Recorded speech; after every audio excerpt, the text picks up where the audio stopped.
In the British general election of June the 9th, 1983, the Conservatives were able to increase their majority despite the fact that they actually received just 42.4% of the vote. And there was a simple explanation for that. The center-left vote, which actually overall was 53% of the vote, was divided between the Labourites and the Social Democratic Liberal Alliance.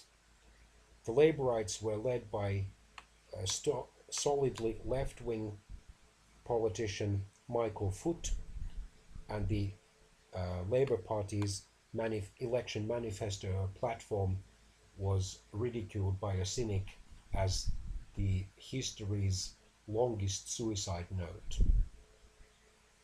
It did not help matters that, for example, Professor Foot had demanded Britain's exit from the European Economic Community and even unilateral nuclear disarmament if necessary.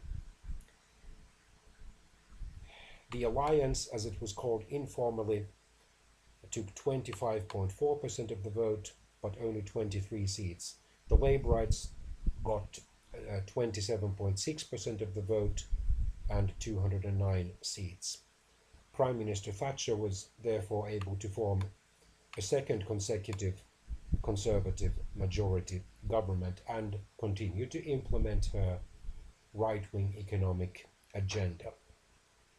She had been helped by the eventual start of the economic recovery, although for the first 2 years or so of her government, the British unemployment rate had actually increased, and by a resurgence of British patriotic sentiment following Britain's victory over Argentina's military government in the Falkland Islands or Islas Malvinas War in 1982. She also seemed to be a different kind of politician, a so-called conviction politician. This was her own description, who was willing to stand for an agenda, for a conviction, an opinion, even if it was not politically popular at the time.